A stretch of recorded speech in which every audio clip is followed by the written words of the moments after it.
This podcast is proudly brought to you by Term Plus. What I like about Term Plus is its easy to use online platform, giving you access to high-yield term-based accounts, providing consistent monthly income. Owned and operated by Pengana, an ASX-listed company with 23 years of experience, Term Plus is democratizing access to global private credit markets. Visit termplus.com.au to learn more and read the PDS before investing. Welcome to another episode of the Australian Retirement Podcast. I'm excited to be welcoming one of my favourite guests back in Bec Wilson, founder of Epic Retirement. Beck, lovely to have you back. Thank you for having me. Have you, I feel like you've been a bit busy, but at the same time, have you, I think you enjoyed a holiday or something recently? Yeah, absolutely. I took a whole month off. Do you know what a privilege that is? I mean, I was saying I tend to take weekends off and that's enough for me, but you've got a whole month off. Yeah, I planned it. And you wouldn't have known I was gone in some places. Like I didn't stop the podcast and I didn't stop the columns in the newspaper. I pre-wrote them all. Bless all the people that run around. It's always the problem with being in media, isn't it? Because you have to batch record a whole heap before you go away. That's right. So I made lots of content before I went, and bless my producers, they put them out every week, and we made newsletters still while I was away. But I did. I took a whole month of June in Europe, and I hadn't done that in 21 years. Can you believe? Like since my husband and I, we have never seen a Euro summer since we were backpackers in a combi van. Doing that. So we took our adult kids. I'm sure this one was different. Yeah, it was really different kids, and really expensive. Yeah, no doubt. You just close your eyes and put the check. You take the Wise card, you load it up with cash and it runs down. You go, how much more can we move across? But no, we took my adult kids now, they're 22, 19 and 17, and that for us was a real privilege because you don't know how long they're going to be that interested in traveling with you. Possibly if we're offering European holidays, they'll come probably back for another anytime. 10 years. But you don't know, they're going to get busy with jobs and lives soon. So, it was pretty cool to be adults doing things together that were kind of like all places none of us had been before. That's pretty Does it fun. feel like that's pretty common that so many people either delaying those holidays or that travel until they're either adult children or not even adult children, they just keep working and delaying it till retirement? Well, I mean, I've called it on myself. I've said if I'm going to work this hard in the core of the year, I've got to be pushing myself towards some goal activities as well. Yeah. So, trying to be the poster child for my own book and make my prime time count. I get out there and say, well, this was important. It was my husband's 50th. We planned it for a year and a half and it's exciting to count down to a trip like that, and we won't do another Euro summer for a few years. We've professed we will go back. It was so cool that we will go back more frequently to Europe, but maybe not with all the kids. You always say that on the way back, don't you? And then it's like, oh my God, it's so hard to get back there. Well, I mean, I've got a book coming out over in the UK, so I'm hoping that's an excuse to go near Europe more often. Like a junket or a... well, you say that. I say a perfectly good business reason to travel. Yeah, we're going to go visit bookstores on the Greek islands. Maybe. Can I? Can I do a speaking gig somewhere on a Greek island? Look, at least I get to go to London from now on for different things. That will be fun. And I love to travel. It's probably one of my favourite things to do. I mean, I had a long weekend in Palm Cove, not the same, but not you took not time a out. comparison. I'm proud of you, right? You didn't own leave and run the pool. a busy business, right? Yeah. It's got off the content. What do you call it? The hamster wheel for a few days, but being able to shut down is like the sun was out. It was 28 degrees. It just turned negative or zero in Melbourne. Couldn't have been better timing and. It's either retirees or young families with children in Palm Cove. Beautiful place in the world. Well, I think we've got to make more 50-year-olds feel good about getting out there having some midlife experiences and not feeling guilty for it. And I think that's the perfect segue. So whenever we come on, I always try to come up with an introduction for you. And I'm like, I don't even know where to start. The Epic Retirement Institute, which is basically like a lot of training course, a lot of information. We've got the column in The Age and the Sydney Morning Herald. You've got the book, How to Have an Epic Retirement. And you've recently launched another book. And I believe this is very related to European trips at 50. Not that you're 50, this is but the your book husband was 50. This is the prequel. to how to have an epic retirement. So it's called Prime Time. And we've read How to Have an Epic Retirement, obviously focused on the whether it's lifestyle, money, all the most important parts of retirement. What's the difference between that one and this one? Yeah. And my follow-up question, it's always a two-parter, is why did you write this one? Oh, I can keep you going for 15 minutes. So this book is very close to my heart. When I wrote Epic Retirement, I was solving problems that I could see in the people who were approaching retirement today, people who are probably in their late 50s, early 60s, maybe even late 60s, and they can see the R word. So they're ready to plan for it. They're ready to take steps that are progressing them towards retirement.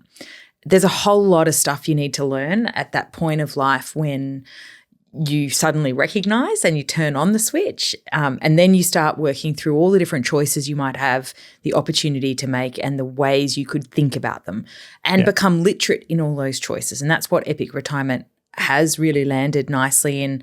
And Epic's it's been called a super bestseller, and now it's going on to get republished in December this year with a new updated edition. I need this in the intro. The super bestseller in the intro. I think is key there. But it feels like it almost triggered this turn towards retirement in the industry more broadly. Like content information. Like it was very difficult to find information on retirement, and then to have a book. I think probably half inspired us to write our book, but have a book, have podcasts, I think the regular columns are incredibly impactful as well. Like the how you clearly have a journalistic history and the ability to go deep into certain topics and be able to navigate both. I think both sides of it. Do you know, Drew? I ran a media company before, so I don't want to run one again. Bless you for doing it. I have no interest because once you run the media company, you can't produce the content anymore. You just don't have capacity, and bless that you found a way to stay on the front line. I found that I became a manager, and managing and making revenue became the priority, not the joy. And the joy for me when I stepped away from that business, I went, I'm never going back to doing the managing again. And if I ever run a business, it won't be as the CEO. I will be the content creator, and there'll be a CEO wherever I have a business that's bigger than me. And, I keep it lean today, and I have good partners. And that's really, partner with the newspaper. We partner with different players to do different things, the podcast team at 9, and each of them do what they do best, make the podcast, make the commercial part, so I don't have to. It sounds like it won't be long with the success of the books, the podcasts, I think in the top 200 charts as well. I put that back to 9. If I wasn't with 9, maybe I wouldn't make it in the top 200, right? They do a great job of making a professional podcast. So is this book advice to yourself on what to do in your prime time? This book is advice to myself. It's advice also to anybody who's probably not ready for the R word. And I sort of wrote it for somebody at 47 and a half, and there's a reason why. It starts at age 47 and a half, age, all the way through to 70. So it's relevant to you depending on where you define retirement coming into your life, because I think that the definition of retirement is changing for Gen X who's facing it today differently to the boomer who's facing it head on. We're facing a repositioning of retirement. Yeah. And dare I say, we've got a whole lot of choices thanks to superannuation that somebody who's 65 or 67 today possibly doesn't have. And I could see it, but I couldn't commentate it and I couldn't articulate it. And I think a lot of financial advisors struggle to articulate to a 50-year-old why they should get their crap together now. Yeah, for sure. But frankly, if I tell them, maybe they'll listen and then they'll go get some advice, and maybe they'll end up in so much of a better position that they have the ability to make choices to have a good life. And, this book has coined 3 stages of life before retirement so that you can attach yourself to a planning framework that sounds logical. It's simple stuff, but I feel really passionately that if you get to wherever the light turns on for you, and what happens somewhere in here is you get triggered. It might be an external trigger. It might be an internal trigger. So you might get laid off from a job at 48 and find it hard to get another job for a year. Or your partner might get sick and you might have to change your work-life ratio. Or you might get sick. Or let's say another great trigger is simply getting to burnout, right? You've been running on a wheel in an industry that's not appreciating you very much. There isn't anywhere to go. You can't see any light in the tunnel except running harder. And you take a pause. You go, wow, actually, is this where I want to be going? And you go, you almost have a little midlife crisis. And we see a lot of people going through, or there's another really great trigger that you can notice in yourself, and that's feeling dead inside. Like it's an inner death feeling and like just that vacancy. And often people use those triggers. The only language they had with them was, oh, I must be having to plan for retirement now. If I hate my job at 48 or 52 or 53, I've got to suck it up and charge on to retirement. Well, bullshit is what I'm going to say to you. I like this, yep. It's not that, like, we live a life that for the average 50-year-old is going to be, you've got at least a 1 in 4 chance of getting to 95 as a life expectancy. If you're writing yourself off at 50, 55, you're absolutely missing the opportunities, the best opportunities of life. But you don't get those choices if you don't do some hard financial yards to put yourself through what I call a setup phase, right? Get your crap in order. And that's the first phase. One, I would say that I'm very happy that I'm not in the prime time. Haven't snuck into the prime time yet. I'm like just stuck out. It does feel like prime time though. Like as you were saying, enjoying what you do. Yeah. I think I always say I'm an introvert, and I like this is actually really fun, even if it does feel awkward sometimes. But I think. So that first stage of that setup phase, and we find all the time when we meet, we mainly deal with retirees, and there's a reason a lot of the advice industry deals with retirees because they're already more triggered. Able to, they're already ready to take the information on, right? It's harder to get someone at 50 to take the information on unless they see a selfish reason why. And this is the selfish reason why. Let me give you the reason why you want a setup phase, because nobody wants to do financial setup work on a Saturday for fun, right? None of us want to tidy up our money. Something usually triggers you to go into the zone where you do the tidy up, and then you do the tidy up and you can see some light, but you can't usually see the light for a couple of years. You've got to get through a setup phase. And it's if you can see the ultimate goal. So when people go for retirement, they can see the ultimate goal of retirement as the goal, right? I think our younger generation needs to realize that their superannuation gives them an incredible amount more power than they think they have. And they will have a lot when they get to retirement. Yeah. If they play with it at 48 or 50 or 55 and put it on the right settings and drive it in the right direction and use some of the ability to contribute to super earlier, that'll almost hit a point before you retire where it'll go into autopilot compounding mode, and it will do a lot of the work. You can actually say to yourself, I have enough. Yeah. That I can ignore my super now and let it do the work over time. And then I can build an asset base outside super, potentially for some of the years before I retire or before I'm 60 if I want flexible life choices. And I think we talk about wanting to enjoy like your work to be your passion. And obviously it's very difficult for everyone to be able to do that. The younger generations, I'm going to sound older now too, is like it's almost too searching for the passion and finding meaning in everything, but you don't go from, graduate to CEO overnight. It feels like that, like where the best conversations we have is when they're at the point where they can retire. We work with a lot of pre-retirees, but closer, in their mid-50s and later, and being able to tell them that they don't have to work the way they currently are, or they have the optionality to then pursue with their passion, whatever it is. Is there a part of their job? Is it a separate position? Like how to give them that flexibility, which is exactly what you're talking about here. So they're the framework. So you end up with a setup phase, a lifestyling phase, which I think you can potentially keep working full-time through your lifestyling phase if you've got your setup right and you like your work. And a lot of people I know in their 50s do like their work. Or you change to work you like, right? And that's the other thing is allow yourself permission once you get your setup in place to go and learn something new, to go and find a career path that does have longevity for you, that might not continue to be climbing the same old ladder, right? And have a lifestyling phase where you're working, but maybe you're choosing you a little bit more. Maybe you're starting to have long weekends and go and do stuff that you really value. Maybe you're starting to maybe you think about taking a sabbatical or something to remove the burnout from your life and allow you to start feeling the joy in the everyday while you're doing it, knowing you're going to live a long life probably if you get the right balance of things. And then there's a last phase, and this is a phase that I think is increasingly important for us to introduce into the language before retirement, and that's a part-timing phase. I think at the moment we don't have a clear narration for where to put part-timing in, and only 31% of Australians retire by choice today. Yeah. And that's because it hits them like a Mack truck when they don't have a plan. and they haven't started thinking about how they'd like their life to look earlier, so they don't gradually ease towards retirement. If we could get that number up around 75% in the next 10 years, Drew, I think we'd be really winning for people in Australia. So it was like 31? 31.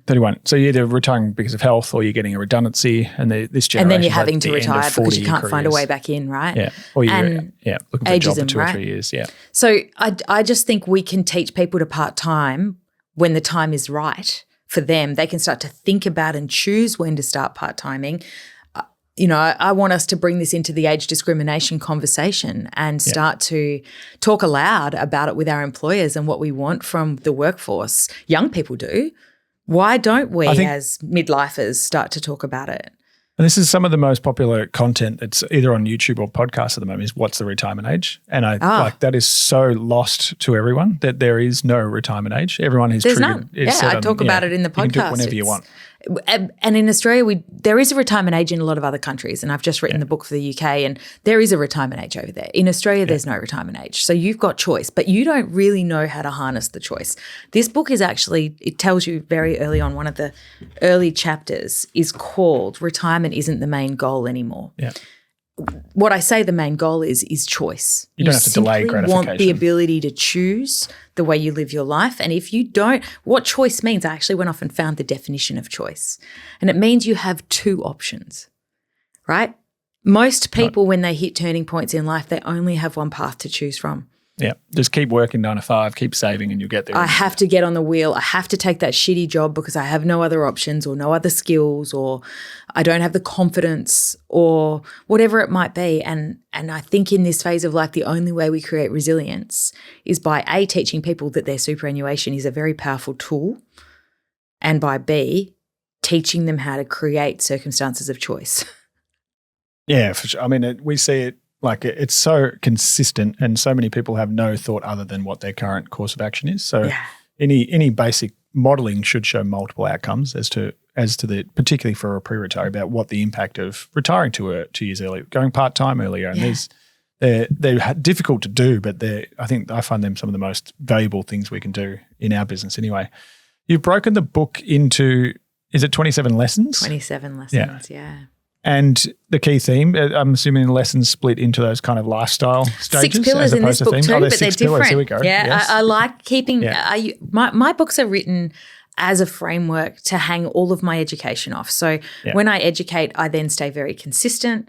I stay very on topic. I don't fluff around as media content. It's so easy to go in different, you just end up everywhere, right? So for me, these are the Bible. Or the textbook. Your editor tells you to get back in line. Yeah, I tell my editor when we were going off piste because these are the textbooks, right? And they're the textbooks for the courses, and that whole way of thinking about the way I build content is just framework first. So it takes a bit of work, but it then hangs off. So the first pillar is power, and I think when your kids are starting to fly free, you've often forgotten who you are. You've forgotten your sense of identity. You've forgotten what you're interested in. You've forgotten just about everything. You're not even there yet. Forgotten what you were doing with all those, school fees you were paying. Yeah, you've forgotten how money works because all you did was run on a wheel for 25 years, right? And I think giving you back your power and saying that now is your time to make active choices, not passive choices. Yes, you could leave it another 5 years if you wanted and make some passive choices still, but the net effect of that will be actually not as good for you later in life. You'll have less choices, right? And so, really talking about power, and within power there's 3 lessons. The shape of life as we all lived it has changed, right? And I don't know if you saw it, there was a podcast I did 2 weeks ago, just a brief 8-minute podcast, and because some IMF data came out that I just thought was absolutely amazing. And that was that somebody at 70 today has the cognitive capability of a 53-year-old in the year 2000 and the grip strength of a 56-year-old in the year 2000. I mean, I like the grip strength. Like that's like weightlift, like we're just physically stronger than we were 25 years ago. So we're just doing everything better, right? So Yeah. why do we still assume that our retirements are going to look like somebody in the year 2000? Yeah. It's there's a website for this too, isn't there? Like it's like not the happiness index or something no, like that. No, this is just the IMF shape of aging report that came out a couple of weeks ago. So I just thought it was really interesting for people to hear that little tidbit and understand it. Every time I put a video up, or every time we do a piece of content that mentions life expectancy, and I say it's 95, and I quote you every single time. I've got new data in all my books, brand new data in this book from the actuaries. No one believes it. Yeah. No one believes it. Everyone commenting on YouTube, on all the platforms, no one ever believes it's 95. So really? It's great to kind of continue this conversation. It's truly calculated by the actuaries, and this is all coming from the Australian government actuary. So, you know, I get the best actuaries in the country happy to help me with this data is the nice thing. I'll keep referring and referencing you each time. I'm factually correct. Send your complaints to Beck. So the second lesson is retirement isn't the main goal anymore. And the third lesson is learn to make active choices that put you back in the center of your picture, because often you're in the back of your picture, right? Everybody else is in front of you, especially as a mother, right? I feel like I have been not the silent driver, but you know, the driver of all the people. Deferring priority. And you know, I didn't go to the gym for years because I couldn't fit it in. I would come home and cook dinner. I would, you know, juggle, right? Whatever way you could get through the years of 3 kids, it was just truly, you know, passing in the corridors sometimes for me and my husband, trying to make all of our passions meet. And quite frankly, all of our health and all of our lifestyle choices and even some of our financial choices, they weren't about us. They were about them. Right now we have a narration going on in our house that is starting to gradually bring us back into the center. All about Beck. Beck's prime time. That's what it's all about. My husband's in there too. We definitely have to make active choices together. You know, these phases of life are about your relationship as much as anything else. What is the happiness study says from Harvard says that people aged 50 who are happy in their relationship are the happiest at age 80. It's not wealth that gets you that happy.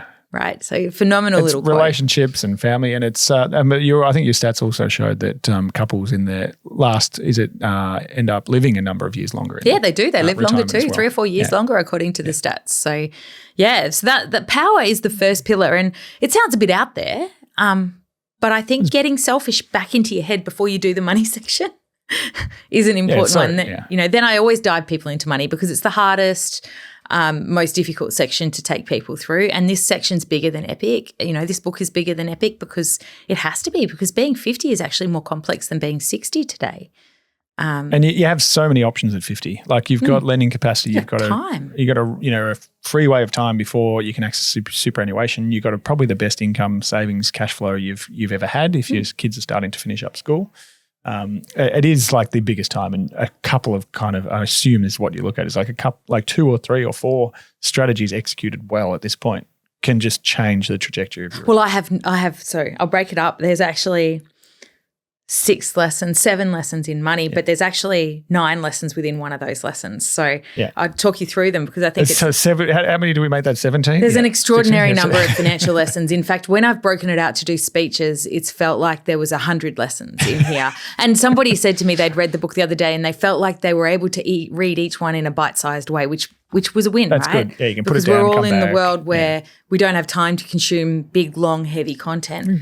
Make for good social media posts, I think. Short. There you go. Short, tight. That's how I try to write.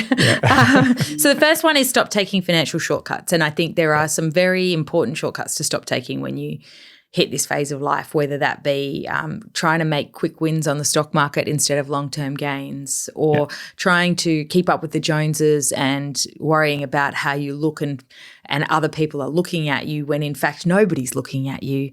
Nobody gives a shit. No one cares. Right? We are all in the world where we are 50 and past that, and it is now up to you to make your life good or no one's going to. Yeah. Right? Even your employer, they're going to get on external validation. Yeah, the external validation doesn't matter anymore, right? Unless you're going to make money out of it for your career. And frankly, if you're motivated by that, I question mark whether your motivation's in the right place. Yeah. So for me, financial shortcuts, there's a batch of them in there. There's about 8. Understand this is an important one. Understand the foundations of financial confidence. This is the biggest section in the book.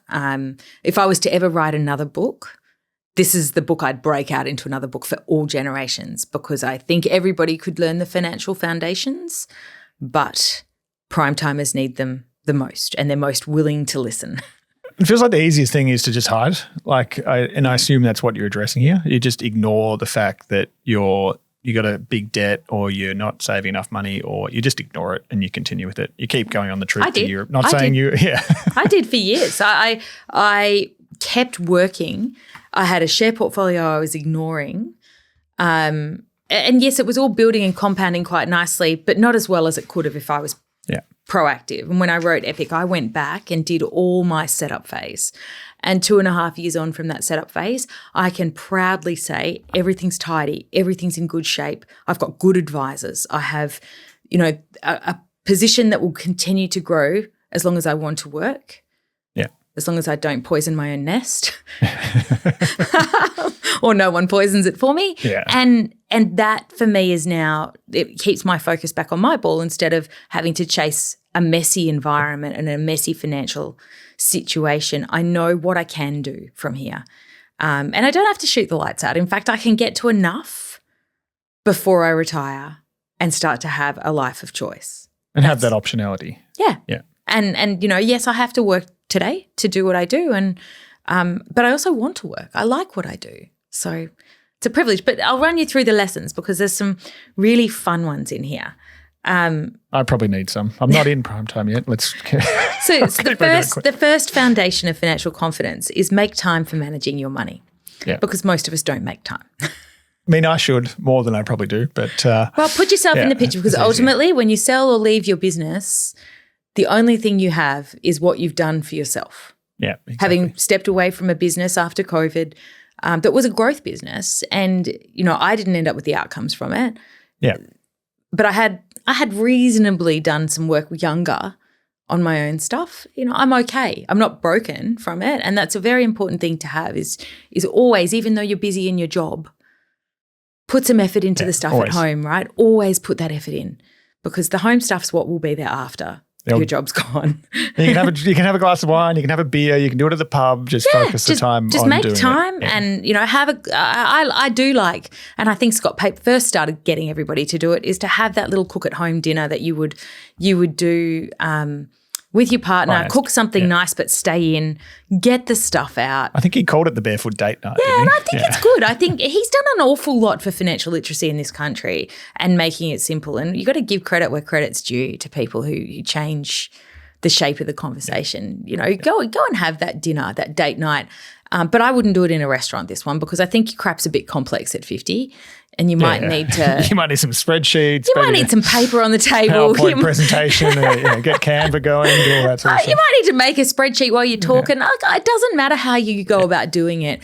There's a process. The second is to create a detailed household budget and your big financial picture, right? And I get people to do this using a free template they can download from my website because I don't want to gate getting people hygienic.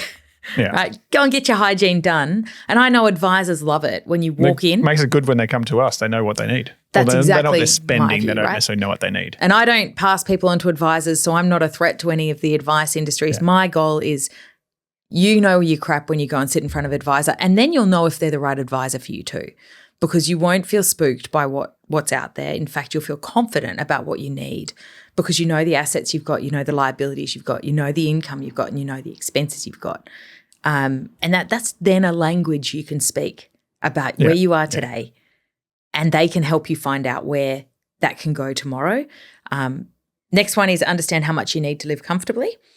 This is a very personal question, and we talk about it in retirement a lot, but we never talk about benchmarks on cost of living under retirement. Today. So I went and found some, and they're actually lower than the retirement benchmarks, which I just think the banks aren't telling the truth to people. It's data that's very hard to find in the country. Most people are spending about $60,000 a year, would you believe? Frightening. In kind of the base level of living expenses. Yeah. And then they index up based on how big their wage is. So it does index. The more you have. Live to your wage. Yeah, the more you have, the more you spend. So, understanding where you need to be and where you want to be are two different things. Next one is develop. The earlier you learn that, the better. Yeah, and then the next one is learn about compound investing. I did a lesson yesterday for the Centrelink team, women yesterday, and one of the things that came out of it was we all need to talk about compound investing more. at the everyday level, right? It's the most magical thing. Magical. Yeah. Seems so boring, but it's sometimes magical. oversimplified, but yeah, Jeff, definitely. Yeah. But I mean, oversimplifying at least makes all the lights come on in everybody's heads, and then they go, wow, I've got to get a bit of that. Well, if you got a bit of that at 50, you'd be a hell of a lot better off at 65. Thanks for watching this episode of the podcast. A common question that we get at Rask is, how do I need to be prepared if I want to see a financial advisor? There's a few things that stand out that may really help you if you want to get the best from an advisory relationship. The first is to come prepared. It's really valuable if you can arrive at that meeting with a good sense as to what you want to achieve from an advisory relationship. Now, there's lots of different financial advisors out there that operate very differently. And if you don't have a good sense as to what you want to achieve, it can be kind of easy to get pulled into their advice philosophy and their approach. It can be hard to define what is the best advice relationship for me. So whether it's you or you and your partner having a good conversation to say, what do we actually want to get out of this? That will really, really help you to know that you're in the right place when you sit down with your advisor. The second one is to be open-minded. You may very well work out that there is one or two specific things that we're looking to address with our financial life. But a really good financial advisor is going to be thorough. They're not just going to look at those things. They're going to be as exhaustive as they can be about your entire financial life and make sure that everything is lined up and set up the way that it should be. So when you go into that process, please be open-minded that the highest value that you might get is not necessarily solving those one or two acute things that you wanted. The last thing is to be curious. If you are watching this podcast, it's probably because you are watching or listening. It's probably because you want to learn more about your finances. You want to level up when it comes to your education. And if you're going to meet with a financial advisor, it may be your first opportunity to transition that general knowledge that you've developed about your finances into your own situation and how it applies to you. So be curious. It makes sense for you to try to understand as well as possible, how do all these things work for me?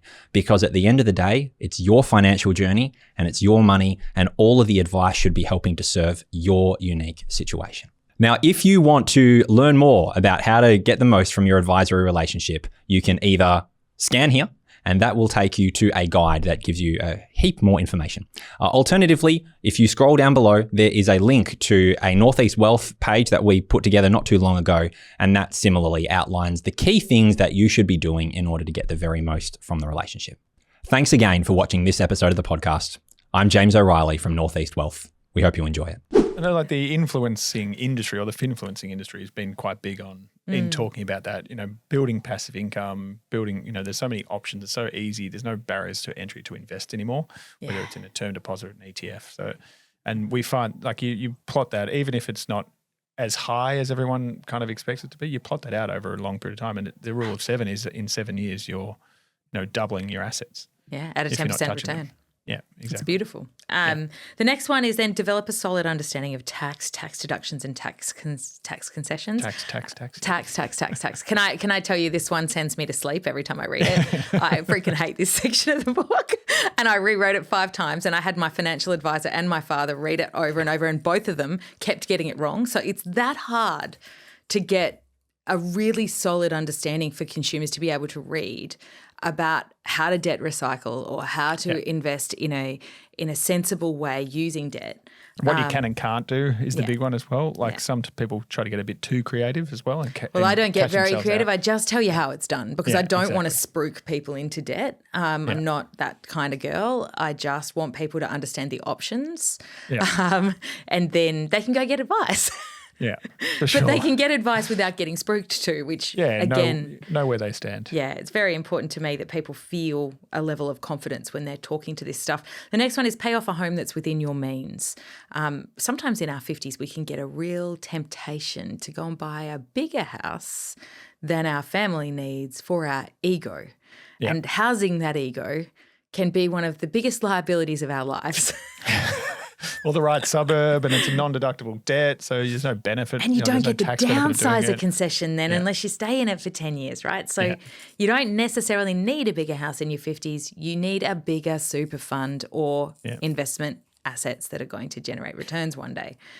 That's something we talk about retirement too, which is you need to view your home as part of your asset pool, because at some point the equity, and that's usually your biggest asset. The equity in that can be used or will be used, whether it's using it to help fund an aged care move at some point, or just turning it into more cash that you have to keep living the lifestyle that you want. Look, and I had a friend who at 54 sold her beautiful house in Sydney in sort of for 5-bedroom house, and they moved to a bigger house on the water for their ego. Upsized, and then the view. He lost his job, and a year later they had to sell the bigger house with the view and the ego and the mortgage. Yeah. And the stamp duty. And then they had to buy another 5-bedroom house in a similar suburb to the one they were in. Now, they had owned the house at 54 for 15 years. They'd sold it 1 year before they could have shifted $300,000 each into a downsizer concession into their super fund. The not understanding, because you often don't find out about these things till after you start talking about retirement. Yeah.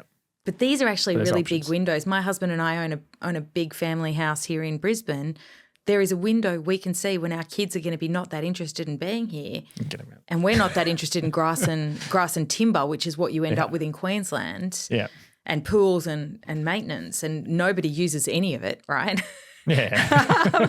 So just the invoices comes in, and well, no, we do it all ourselves. We're still doing our own mowing, man. We're ordinary people up here. You come away from that going, there's a time in life when I don't want to mow a lawn and clean a pool, and we're going to downsize, but we don't want to downsize from this house we've been in for 21 years until we're over 55, do we? Because we want to meet the criteria once in our life. And get that additional benefit, particularly when you know what your superannuation balance is going to be doing. Like when you've plotted out your super contributions, growth in that at the same time. Yeah. And, I want to get my super to the best situation I can before I can access it. So, just thinking those things out in order. The next one is to get the most out of your super so that you really do understand what leverage you have, what its settings are on. A lot of people don't realise that they're in a default fund and that they haven't put it into a higher growth investment opportunity if that's okay for them to do. Or they've got multiple, or they've got too much insurance, or then they could be in more growth, or they should be in less growth, or all of that, so right? many. And so understanding the simplicity of super first and how it works and what it can do for you and why you put money into it every year, and the fact that you can get $30,000 into it a year. Low tax and just all the little mechanisms. And then to help them think about their investment options. This is your wheelhouse, right? To get people thinking about investing inside and outside super for the different goals you have in life. And you really think it, and before we go into this, I want people to think out their goals, because I never get people to talk about money until they've talked about visions of life, right? When you've got that plan, it's, if you can't retire, you can't access your super until you're 60, but you want to retire much earlier. You need to have access to cash flow. You need opportunities, and that's where so much big planning and where big mistakes can happen. Yeah, and then if you're carrying money outside and then you need to move it to inside, you've got to get your timing right. And they're all clever things that you can do. There's lots of clever things. They're not particularly complex or hard to explain. They're just things that if you read one chapter, you come away going, oh, I now understand what I could ask about. Yeah. And now you can ask, and it might not feel right for you, and you might go, no, that's not for me. But asking, I think, is half and knowing when somebody suggests it, if they're an advisor, that this is something that commonly happens, makes you feel a lot calmer. Like a quick fact check. I think I like I'm going to have to I will go buy a book. I won't ask for a free copy of the book. I haven't had the pleasure of reading one yet. Keep it on the bestseller list, Drew. Exactly. I've got 100 copies of my book under my desk at the moment that I can't fit I haven't got any. Do you know the book shot to number, what did it get to? It got to number 2 on the Aussie.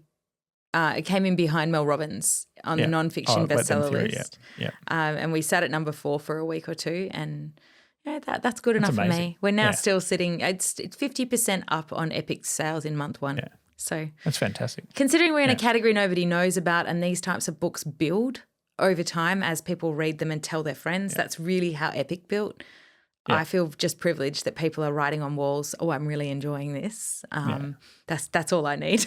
I love that Facebook community as well. It's amazing. The selfies, It's good fun. It's good fun. Fantastic. I get a great kick out of it. So yeah, that's lesson 5, right? That's all in lesson 5. So I come back to the next lesson is learn the 3 new lessons of midlife money management. So once you hit midlife, there's 3 new lessons. You got to know the foundations, and you could frankly have learned the foundations from Scott Pape or anyone else that teaches them from you guys who teach them earlier. And frankly, the more we could teach people earlier, the better of those foundations. I'd rather not have to teach people at 50 how to negative gear and how to get the best out of their tax. I'd rather they learn it earlier.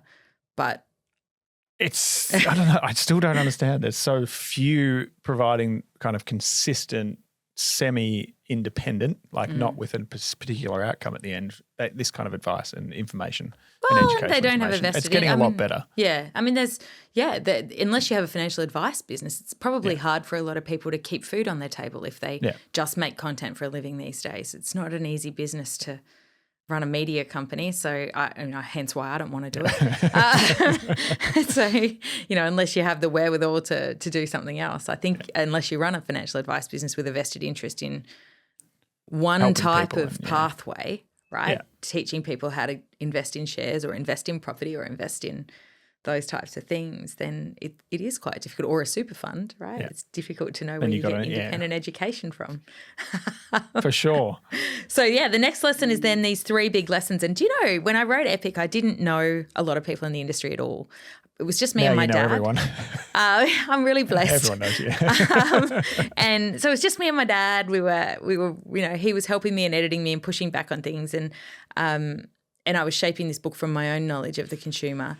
And then in this book, I've had the experts in the country on spending trends and behaviours, on income behaviour, and thinking about how these lessons are. And the 3 lessons are understand time, understand spending and how you want to spend over your life, and potentially break it down into those 5 life phases: your setup, your lifestyling phase, your part-timing phase, your epic retirement, and your aging phase, so that you think out different changes to your spending. Because data that talks about that smile of retirement that sits in all the American journals and stuff that we probably all recite from books, it's actually questionable.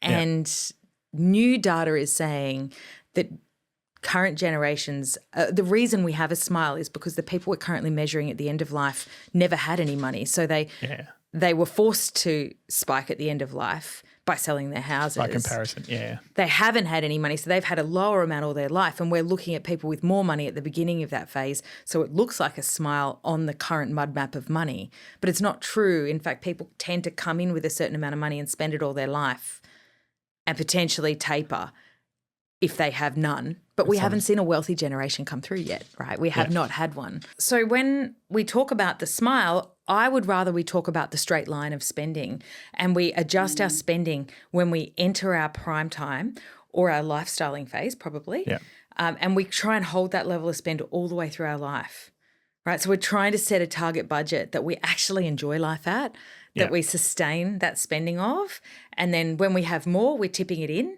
When we have less, we're pulling it out of those investments, and we're learning how to spend using what we have, right? Because we're meant to spend our superannuation. It's designed to fund our retirement. And kind of taking away, and I mean, we see the relationship between when people get to retirement, the amount of income they can produce versus how much they can spend. We are always trying to break down that relationship, that it's not about how much income you can produce. It's about the total return and the compounding you can get from your assets, as opposed to just what you can pull out. And then you find a sustainable level of income, and then we work to make sure you're getting that enough return to justify that and while taking as little risk as possible, which I'm sure kind of touch on those areas within the book as well. But I think that's important. So if you understand time, income, and spending, and the income lesson is about learning about layering and how we move from that sort of single paycheck model to different layers and sources of income that you can design, and you can design them early knowing you're going to switch them on later, or you can wait till you can access them, like the pension and things like that. But just knowing how those income things change, because it's a different mindset. The next chapter is then to do the work on your big financial picture and your budget again, knowing what you know now. I get you to write your budget early and write down the rough. And now I get you to do the calculations, knowing all these things. You've got to come back and do the work. We're working a bit of a tool that's like, will this expense go up or down in retirement? Like there's a lot of things that actually disappear and increase. Like things pop up that you didn't think about before, and then things decrease. Yeah. But we just kind of, a lot of the time we view it in very specific, what have I spent now? I'm going to keep doing that. Yeah. Coffee budget might go up. Yeah. Well, you've got to bring some entertainment budget, and you've got to bring some exercise budget too, I think, personally. I think you got more time, so go and I think you should bring more budget on pursuits. And keep that grip strength going. I really agree. One of my fundamentals, it's in the book. We'll get to it. I won't get distracted. This is why we have a framework, Drew. I can get excited about anything in retirement. So the next one is work out how much is enough, because I don't think we are clear enough with 50-year-olds today that they will get to enough before they get to retirement. Yeah. And that then they need to exercise the wonderful thing of choice, and they don't even know that's possible, a lot of them. And if they were to use that concessional contribution every year for a period of time, they would get themselves to a point where their super fund is big enough today to compound into tomorrow. Yeah. And that's exciting. And imagine younger people, right? These guys are going to be millionaires before they retire, just by turning up to work. That's what they say with the $3 million tax. It will They're hit. talking about the additional tax that it will only hit 0.5% of people today, but the people who are getting the benefit of forced saving in super guarantee plus concessional contributions plus compounding, so many people are going to be over that $3 million cap. Oh, it's an absolute. Hundreds of thousands. Like in my book, the calculation in both my books, the calculations for average super balance is at 10% from somebody who puts in 12% every year for 30 years from a base of $100,000 salary. They will be over $4.1 million in balance by the time they retire if they start at 30. No, so the cost of living is going to be $400,000 a year anyway. It will. All right, and you got to run inflation against it and what the real number is. And I do that in my spreadsheets too. It's fun. I don't sound very mathematical, do I? But I am. But I think trying to simplify this stuff down so that it's a simple lesson for people is very important.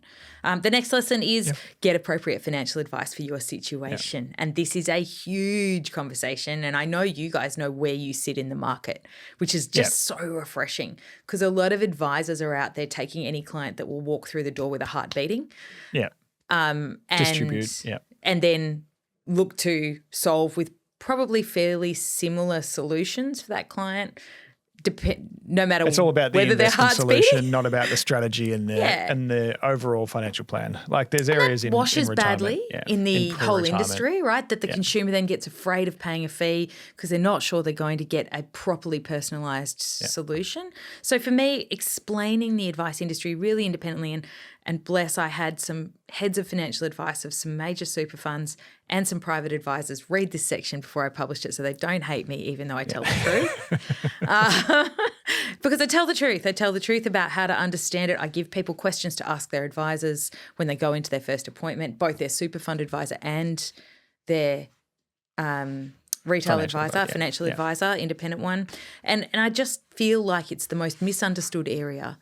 And that even advisors struggle to explain which pockets they provide services in and how. So just teaching people that there is strategy and there is investment, and that you don't have to buy investment when you buy strategy. You can ask the advisor for these different services and you can put a language to it. For sure. It's going to be magic, man. Knowing what the questions to ask. Yeah. You're always good at that. I buy investment advice, right? I don't buy I get a bit of strategy as well, but more importantly, I think my structure's okay. I just keep and maintaining investment advice role, right? And that's important to me. Other people don't need investment advice. They need strategy once, and then to choose a super fund and let them do investment. It's kind of doesn't matter, right? That's right. You've got to choose your own adventure here. Exactly. And there's so many, there's options suited to most people as well. If you like property, there's advice for that. If you're worried about investments, you've got options for that. There's so many options. And so many people walk into an advisor that's an equities advisor with a rental property and they don't get advice on the rental property. They don't realise that they didn't go to an advisor that understood rental properties. Yeah. And then blame the advice process and it blows up. So, getting advice right I think is very important, because I don't want people not to get advice. I want them to get the right advice and not come away burned. I do a big section there as a bonus section on insurance, because I think we often don't know about what to do with our insurance in our 50s, and it's not the sexiest conversation, Drew. Same. I mean, as you were saying, we know what we're good at and where we can add value, and insurance isn't one of them. So we will refer that out to someone that we know quite well and get them to help when it comes to insurance. Bless you. I had we can't add value. When I wrote Epic, I went for 3 different advice appointments. One wanted to double my insurances, one wanted to halve them, and one just wanted to move them. And so you come away as a consumer, you have no idea what you feel about insurance because all you feel is fear of getting it wrong. And it's only term insurance is what people forget as well. You only get 12 months of cover. Yeah. There's no brainers as you get close to retirement, but that's for another It's another whole podcast, episode. yeah. And then I have a whole nother section. So then we're up to pillar 3. So that's work, purpose and happiness, because I think it goes beyond purpose and happiness, which is what I cover in Epic. I've got to bring purpose and happiness down to a tangible form because we often have what's called a midlife crisis. But in fact, I don't think it's a crisis. I think for somebody with half a life to live, it's an opportunity to transition into a phase of life where you like yourself. Yeah. Maybe you don't like yourself at that point where you're having to make choices about putting other people first, and maybe you can start to put yourself back in the picture and start to really like it. Yeah. And do work. If you don't like your work, like I have a very close friend who at 50 has been in an industry, motoring, that he hates or that he loves, but the industry has almost died on the vine in COVID. Like that industry has lost all its senior staff. There's no roles for the senior guys that have done 20 years of experience in car sales, and that industry has become computerized and people are buying cars online basically. So where does he go if he doesn't retrain? It's an almost gripping fear of retraining, but then also not retraining. Like, but I love what I do. I love cars. I want to be in this industry, but there's nothing there for him. And he finds, And to watch him lurch around in that career and navigate it, I just want to wrap my arms around him and go, new skills, buddy, it's time for some. You could find something. Come into media. You've got amazing sales skills. Don't go anywhere near media. Right? But his amazing sales skills, let's say over in another industry, whether that be AI or cybersecurity or just so many different and you can find spaces. something, But you have to choose that. Like those things don't knock on your door. No one's going to do it for you. It's easier just to put your head in the sand for a lot of times. And I want everybody to wake up and look for themselves at this point of life and go, you know what? The templates of life that I'm living by, they're broken. I actually am living by a life that says I'm going to drop dead at 75. And in fact, my life isn't going to be like that. It's likely to be longer. I'm going to have more years in the workforce. I've got more reasons to get out of my own way and invest in even learning about AI as it comes through our career paths. If you aren't on it today, if you aren't using it prolifically already, I'm going to give you a little nudge. Yeah. What are you doing? Right. I'm going to do something on that too. Have you not? I'm getting an AI educational specialist. on it. Like it's incredibly broad and it can be productive. But then there was a great podcast from Diary of a CEO that interviewed someone that said using it too much kind of results in cognitive decline because you're not thinking, you're not ideating anymore. You're getting someone else to do it for you. And you can't get AI to do a lot of what I do for you because otherwise it loses the string between it. But I can get it to a lot of research. Yeah. So when I'm converting a book into the UK, I can sit there and really dig for how systems work and how to put, and then I can walk away and put it into my own language. The old TLDR, which came up on a previous podcast that I was recording with James, too long didn't read. That's what AI is great for. Yes. If you're going to read an 80-page document, I had no idea that's what it meant. Nobody sends me 80-page documents, Drew. Yeah. You just upload it, there you go. Give me the key takeaways. I like that. I will do all that. All the areas I should read. Maybe I'll put the ASIC papers into it. Yeah, TLD, for sure. But also I think the next lesson in that section is work is no longer bad. We used to call in our generation work was evil and holidays were good, and the whole framing I think is younger generations have kind of worked out how to chase work being aligned with them. I think Gen X is the last one who are doing work because the career hierarchy looked good. And in fact, we're now seeing a lot of lawyers and a lot of people step out of professions in their 50s going, actually, I'm ready for my next career. Don't know what it is yet.